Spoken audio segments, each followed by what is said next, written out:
Assalamu alaykum savoqdaşlar. Bugünkü yangi dersimiz hoş geldinglar. Bugünkü ingilizce grammatika dersimizde, aldınqı dersimizde sözlüğünümüzde addiy hozirqi zamanning grammatikalik shakllarininki oxirini so'zlab o'tamiz savoqdaşlar.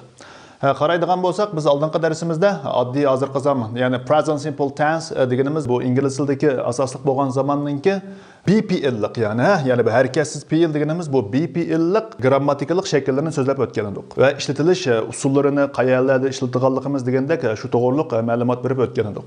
Endi biz bu qېتىملىق dersimizda cho'q desak, bu harakatlik pe'il deganimiz ya'ni du pېئىللىق grammatikalik qoidasini so'zlab o'tamiz savoqdaşlar. Qaraydigan bo'lsak, biz eng oddiy bo'lgan ingliz tilidagi jumla qurilmasini, grammatik qurilmasini deb atayotgandik. Subject, verb, object. Mushu bo'yicha maqatda birinchi o'rinda ega, ikkinchi o'rinda pe'il, uchinchi o'rinda to'ldiruvchi xabar degandek boshqa va hokazolar keladi degan edik. Va biz pېئىلni so'zlab o'tgan edik. Endi du pېئىل deganimiz nima degan vaqtimizda muyak yozib qo'ydik hozir. Du pېئىل deganimiz qanday harakatlik degan gap. Harakatlik pېئىل. Harakatlik pېئىل deganimiz nima? Demakchi biz tuzgan jumlamizda bir ish harakat bo'lish kerak. Bir harakat bo'lish kerak. Qandaqla bo'lmasin bir harakat bo'lish kerak. Masalan biz oldingi darsimizni so'zlab o'tganimizdek, qandaq u mening dadam yoki men o'quvchi desak, mundaq jumlalarda o'ylanib baqsak, buningda bir harakat yo'q, shundaqmi? Faqat uning o'quvchi ekanligi, uning dadasi ekanligi, uning shu yerda ekanligi, bu yerda ekanligi degandek bu turdagi ma'nolarni berib o'tgan edi. Endi biz bu du pېئىل deganimizda cho'q desak, cho'qim bu yerda bir harakat, ya'ni yoki menish, yoki o'ltirish, qo'pish, so'zlash, yezish, yeyish, ichish degandek bir harakat bo'lishi kerak. Undaqda qaraydigan bo'lsak, birinchi o'rinda nima keladi ekan to'q, ega keladi ekan to'q, ikkinchi o'rinda cho'qim bir pېئىل keladi ekan to'q. Birinchi o'rinda men, sen, u, biz, sizlar, ular degandek bir ega yoki almash kelish kerak ekan. Ikkinchi o'rinda cho'q pېئىل kelish kerak ekan. Endi du pېئىل deganimizning o'rniga biz ifodalamoqchi bo'lgan qandaq bir harakat bo'lsa, biz shu pېئىلni, shu harakatni ifodalaydigan pېئىلni o'z ayni ikkinchi o'ringa qo'yib qo'ysak, jumlamiz grammatik bo'yicha bo'lgan bo'ladi savoqdaşlar. Masalan, hozir menga qarayli. I study English. I study English. Nima degan gapdi bu? Men ingliz tilini o'rganaman degan gap, shundaqmi? Qaraydigan bo'lsak, birinchi o'rin nima? Ega keldi. Ikkinchi o'rinda-chi pېئىل keldi. Ya'ni shu du deganning o'rniga siz qandaq bir ish harakatni ifodalamoqchi bo'lsangiz, shu pېئىلni qo'ysiz degan gap. Uchinchi o'rinda-chi object keldi, shundaqmi? I study English. Nima dedik? Men ingliz tilini o'rganaman. Ikkinchi shaxs qarasaqmi, yana o'xshash ma'noda savoqdaşlar. Birinchi o'rinda ega, ikkinchi o'rinda pېئىلninki o'zi, asli shakli. Uchinchi o'rinda to'ldiruvchilari. Qaraydigan bo'lsak, you study English. I study English, you study English. Sen qandaq ingliz tilini o'rganasan. Endi hozir biz uchinchi shaxs tarafini qolib qo'yishtiramiz savoqdaşlar. Birlik bo'lgan uchinchi shaxsni oxirida so'zlaymiz. Chunki bu uchinchi shaxsninki grammatikalik qurilmasi biroz farqli. Uchinchi shaxs birlikdan boshqa qolganlarining hammasininki grammatikalik shakllari o'xshash bo'lganligi uchun biz hozir uchinchi shaxs birlikdan boshqalarini so'zlaymiz. Uchinchi shaxs birlikni birozdan keyin so'zlaymiz savoqdaşlar. Qarasak, birinchi shaxs birlik, ikkinchi shaxs birlik va barliq shaxslarning ko'pliklarida grammatika mushu bo'yicha ma'noda. Ya'ni birinchi o'rinda ega keladi, ikkinchi o'rinda pېئىلninki, ya'ni qaysi harakatlik pېئىلninki asli shakli keladi savoqdaşlar. Uchinchi o'rinda to'ldiruvchi xabar boshqalar keladi. Shunlar normal bo'lgan oddiy hozirqi zamondagi bولۇشلۇق bir bayan jumlamiz tuzilgan bo'ladi. Mushu bo'yicha hozir hammasini deb baqsak, jumlamiz to'g'ri chiqqan bo'ladi savoqdaşlar. I study English. You study English. We study English. You study English. They study English. Mushu bo'yicha top to'g'ri ma'noda. Watch deganimiz nima edi? Ko'rish degan gap-ku. Watch TV. Nima? Televizor ko'rish. Birinchi o'rinda ega, pېئىل to'ldiruvchi kelsa, oddiy bo'lgan jumlamiz tuziladi, shundaqmi? Qaraydigan bo'lsak, bu bo'yicha deb baqaylar. I watch TV. Nima dedik? Men televizor ko'raman. You watch TV. Sen televizor ko'rasan. We watch TV. You watch TV. They watch TV. Jumlamiz oddiy hozirgi zamonda harakatlik pېئىلda mushu bo'yicha ma'noda. Qaysi jumlamiz savoqdaşlar? Bولۇشلۇق bayan jumlamiz. Ya'ni bولۇشلۇق bayan jumlamiz. İkinci keladiganimiz qaysi deganimizda, endi bu du pېئىلlik, ya'ni harakatlik pېئىلlik jumlalardagi savoal shakli. Ya'ni bولۇشلۇق savoal shaklini qanday qilamiz degan gap. Bولۇشلۇق savoal shaklida qanday qilamiz desak savoqdaşlar. Birinchi o'rinda hozir bولۇشلۇق bayan jumlada qanday keldi? Birinchi o'rinda ega, ikkinchi o'rinda pېئىلning asli shakli, uchinchi o'rinda to'ldiruvchilari keldi. Endi buningki bولۇشلۇق savoal shaklida qanday qilamiz? Ya'ni buni savolga aylantirish uchun I study English. Men ingliz tilini o'rganaman degan bu jumlani men ingliz tilini o'rganamdim yoki sen ingilizcha o'rganasan degan bu jumlani sen ingilizcha o'rganamsan degan bu savolga qanday aylantiramiz degan vaqtimiz savoqdaşlar. Diqqat. İntayın addiye. Yani buluşluq bayan cümleni, buluşluq sual cümlege aylandırışınınki usulü iginin aldığa, qayaga? İginin aldığa do koysak savoqdaşlar. Do koysak bu cümlemiz sualga aylanıp ketadi. Cümlenin hech qanday yeriga chaqilmaymiz, faqat aldığı nima qiladi ekanmiz? Do. Shundaymi? Do qo'ydi ekanmiz. Onun keyindan bu chikit sual belgisiga aylanadi degan gap. Undaqda bayan cümlemiz nima edi? I study English. Suali nima bo'lib ketdi buningki? Do I study English? Do I study English? Men ingliz tili o'rganamdim. You desakchi, you study English. Bunun suali nima bo'lib ketdi? Aldığı faqatlam do qo'yib qo'yamiz. Bayan cümlemiz nima bo'lib ketadi ekan? Sualga aylanib ketadi ekan, savoqdoshlar. Do you study English? You study English? Do you study English? We study English. Nima dedik? Biz ingliz tili o'rganamiz. Do we study English? Qandaq? Biz ingliz tili o'rganamdik. You study English? Do you study English? They study English? Do they study English? Do they study English? Birinci o'rinda do keladi, ikkinchi o'rinda ega, uchinchi o'rinda pey'ilning asl shakli, to'rtinchi o'rinda to'ldiruvchilari. Shundaqmi? Do they study English? Ular ingliz tili o'rganamdi.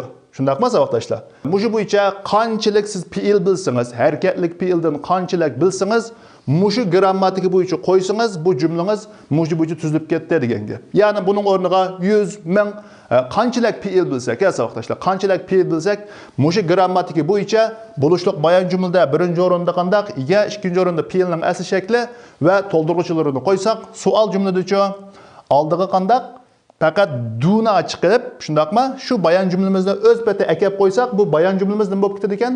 Sual jumlaga aylanib ketadi.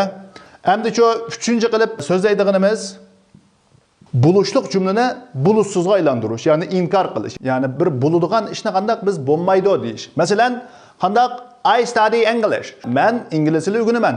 Endi biz buni ingliz tili o'rganmayman desamchi, mushundaq, ya'ni men o'rganmayman, men qandaq televizor ko'rmayman degandek buni biz inkor, ya'ni bulussiz jumlaga aylantirishning usulini o'rganib chiqamiz, savoqdoshlar.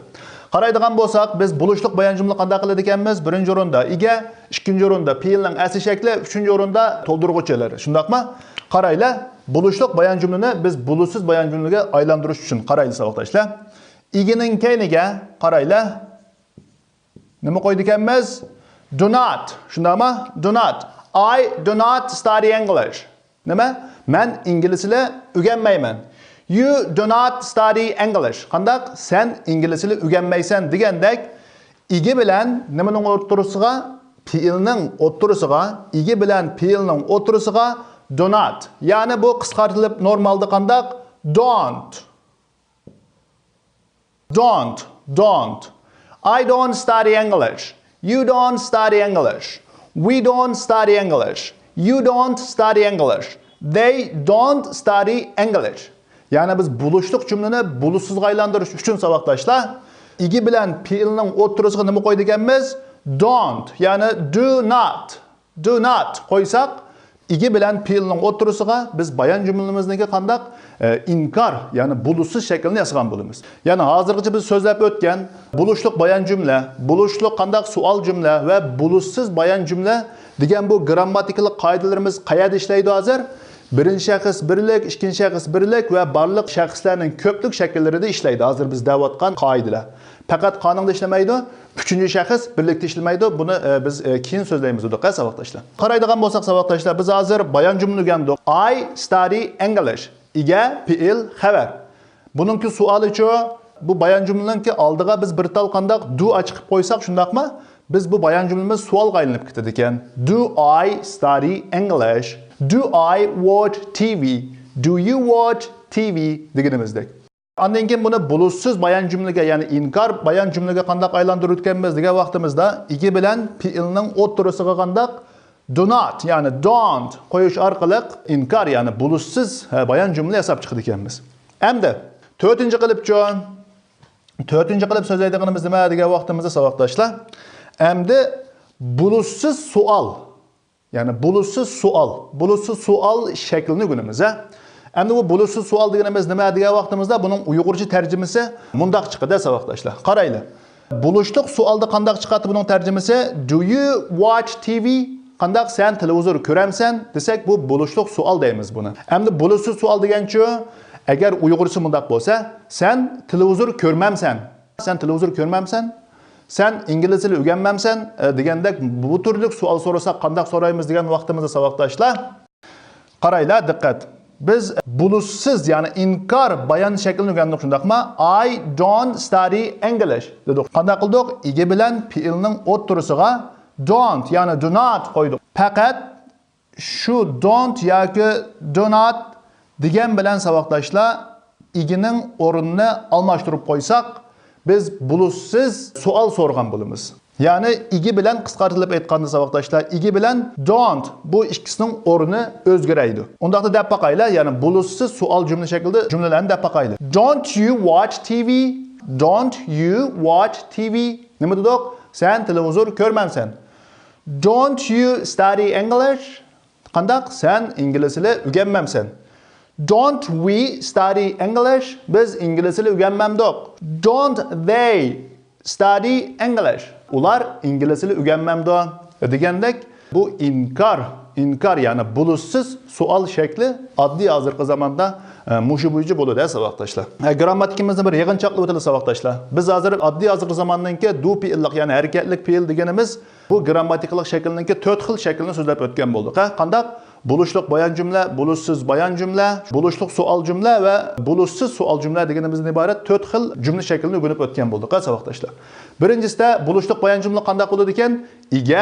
Igidan keyinchi fe'ildan keyin to'ldirg'uchi. Mushu shakl bo'yicha bo'lsa I study English degan bo'yicha mangsa biz bo'lۇشلۇق bayon jumla degan bo'ladi ekanmiz. Agar buni sual so'ramoqchi bo'lsak, mushu bayon jumlamizning oldiga do qo'yib qo'ysak, biz sual so'ragan bo'ladi ekanmiz. Bo'lۇشلۇق sual ya'ni.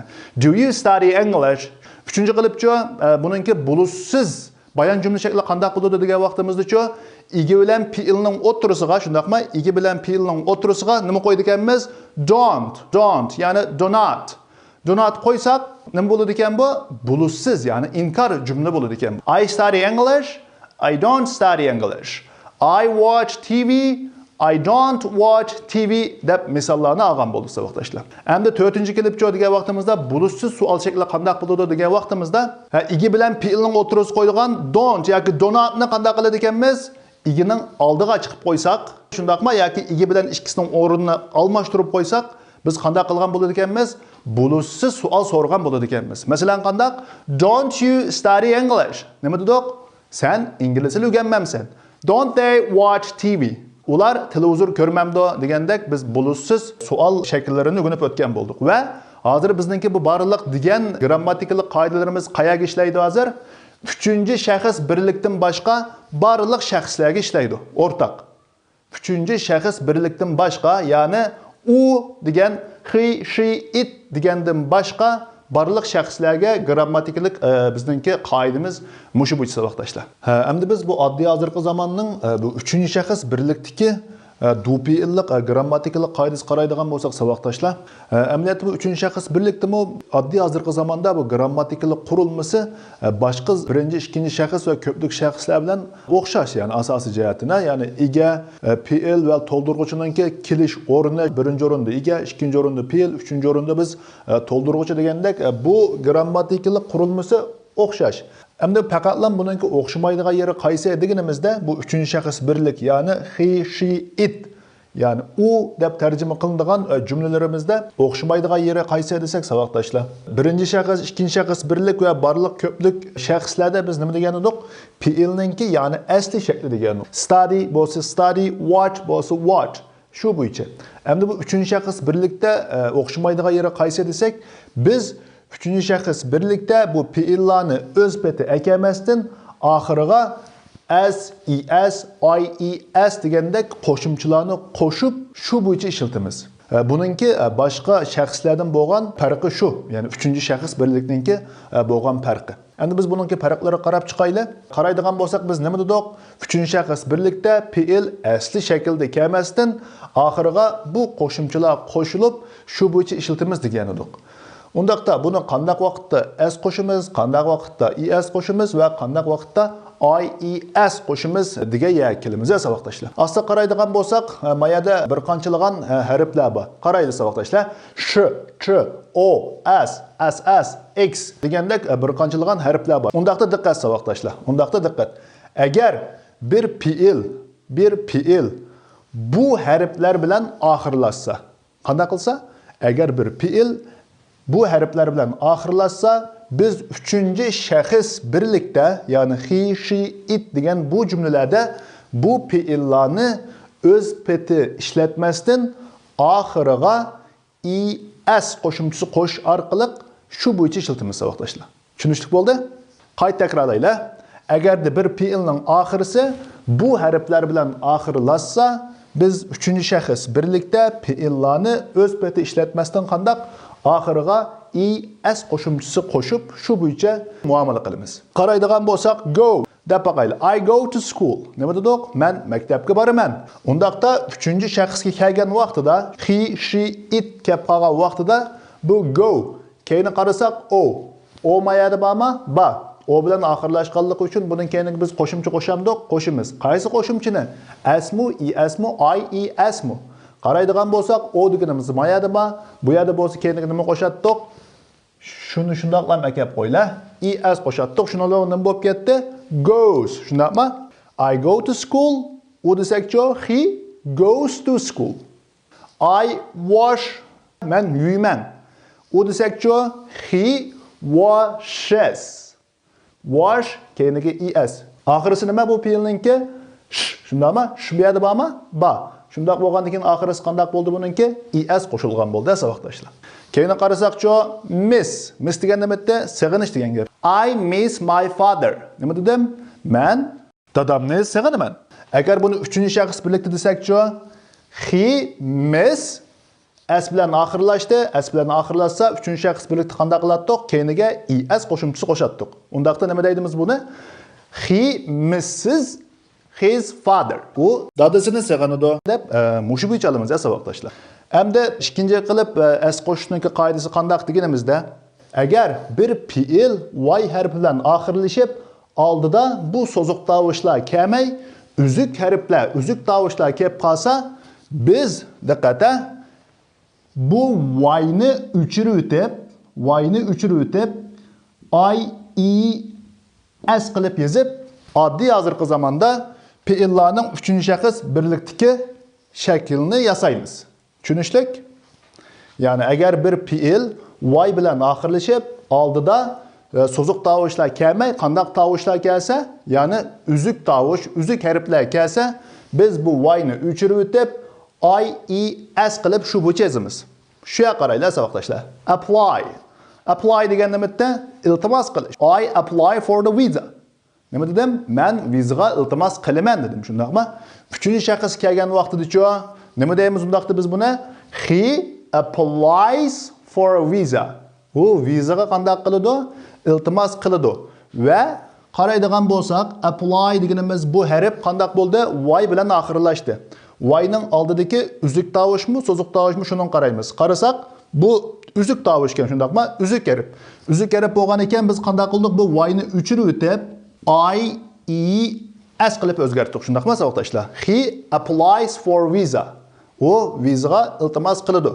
Ya'ni buni mundaq deb tushunib olsak bo'ladi. Ya'ni y ga ojizlashidi va uning keyiniga es qo'shimiz deb ma'buji tushunib olsakmi bo'ladi. Keyin qarab boqaylik, yana bir misol try. Try deganimiz nima edi? Tirishish degan gap-ku, shundaqmi? I try. Nima dedim? Men tirishiman. Undaqda u tirishidi desam nima deyman? S qo'shimiz shundaqmi? He tries. Endi bu s'ni qanday qo'shimiz? Qaraylamayga. Qarasak, buning oxirisi qanday bo'libdi? Y bilan oxirlashibdi. Y'ning oldidagi harf qanday ekan? Uzuk harf, shundaqmi? Uzuk tovush. Shundaq bo'lgan ekan, bu y qanday qildi? Ojizlashdi va keyiniga es qo'shimchisi keldi. Shuning bilan qanday bo'ldi? Tries. He tries. U tirishidi degan gap bo'ldi. Endi bu y bilan oxirlashgandan keyin yana bir xil shakli bor. Agar bir fiil y nima? Agar bir fiil y harfi bilan oxirlashib, buning oldida so'ziq tovush deganimiz a, I, e, o, u dan iborat bu so'ziq tovushlar kelsa, biz bundaq fiillarning keyiniga as qo'shimchasi qo'sh arqılıq shu fiilning oddiy hozirgi zamondagi 3-shaxs birlik shaklini yasaymiz. Tushunishlik? Agar bir fiil y harfi bilan oxirlashsa va bu harfning oldida so'ziq tovushlar kelsa, biz bu fiilning keyiniga qanday qo'shilganmiz? As qo'shimchasi qo'shimiz. Masalan, qarayli. I play football. Nima dedik? Men top o'ynayman dedik. Shundaqmi? Qarasak, endi 3-shaxs birlik kelgan vaqtida qarasak bu o'ynash degan fiil y harfi bilan oxirlashdi va oldida qandaq so'ziq tovush bormi? Bor. Shundaq bo'lgan ekan biz buning keyiniga qandaq aslam qo'shimiz plays bo'ldi, shundaqmi? Undaqda men top o'ynayman desak nima dedik? I play football. Men futbol o'ynayman. U futbol o'ynaydi desakchi, he plays football. Tushunishlik? Ya'ni 3-shaxs birlik kelgan vaqtida as qo'shimchasi qo'shdi-da savoqdoshlar. Shuning bilan biz 3-shaxs birlikda ba'zan fe'illarning keyiniga as, es, ies qo'shishninki ba'zan qoidalarini so'zlab o'tdik. Shundaqmi savoqdoshlar? Ya'ni bu harflar bilan oxirlashgan bir fe'il bo'lsa, oxiri qanday qilamiz? Es qo'shimchasi qo'shimiz. Agarda y bilan oxirlashib, y ning oldida bu so'ziq tovushlar kelsa, keyiniga faqatlam as qo'shimiz. Agar y bilan oxirlashib, oldida uzuk harflar, uzuk tovushlar kelsa, qanday qilamiz? Y ni o'chirib o'tib, ies bo'yicha yozamiz dedik, shundaqmi savoqdoshlar? Hamda agar hozir biz so'zlagandan boshqa, ya'ni buningdan boshqa bu qoidalarga tushmaydigan barliq fe'illar kelsa savoqdoshlar, keyiniga faqatlam as qo'shimchasi qo'shimiz.